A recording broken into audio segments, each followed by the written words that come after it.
Gerald Anderson at RC Munoz, tumakas pa Amerika.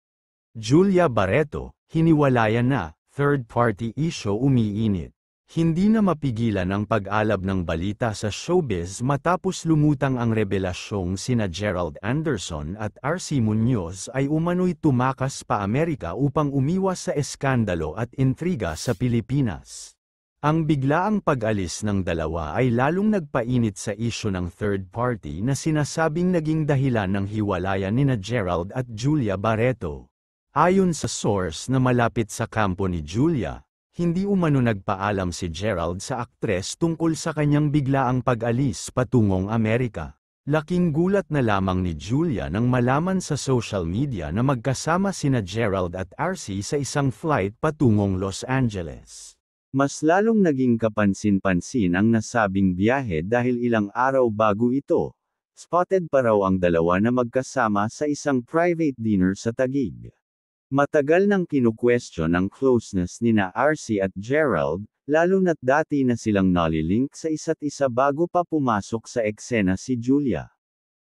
Pero sa tuwing tinatanong ang dalawa, panay ang tanggi at sinasabing magkaibigan lang, ngunit ngayon, tila may ibang kwento ang lumalabas. May mga larawan na kumakalat ngayon sa social media kung saan makikitang magkahawak kamay pa umano sina Gerald at RC habang nasa LAX Airport. May mga fans pa na nagsabing nakita nilang magkasama ang dalawa sa isang beach resort sa Malibu. Samantala, isang matalik na kaibigan ni Julia ang naglabas ng saloobin ng aktres. Hindi na niya kaya, paulit-ulit na lang. Binigay na ni Julia lahat ng tiwala, pero sinira pa rin. Masakit, pero kailangang tapusin. Kinumpirma rin ng kampo ni Julia na officially hiwalay na sila ni Gerald matapos ang ilang buwang pag-aalangan. Wala pang opisyal na pahayag mula kay Julia, ngunit maraming fans ang nakapansin na binura na nito ang lahat ng larawang may kinalaman kay Gerald sa kanyang Instagram. Hindi rin mapigilan ng pamilya Barreto ang magkomento sa issue.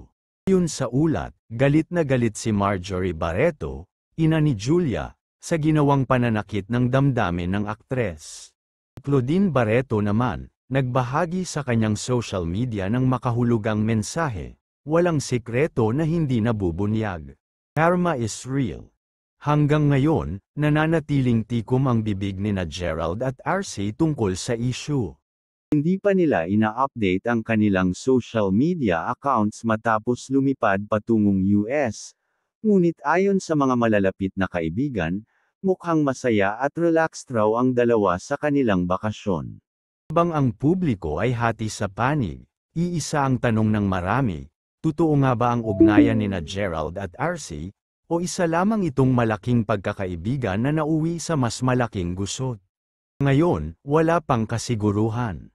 Ngunit kung pagbabasehan ang mga galaw ng dalawa, mukhang may mga sikreto pang darating na unti-unting mabubunyag.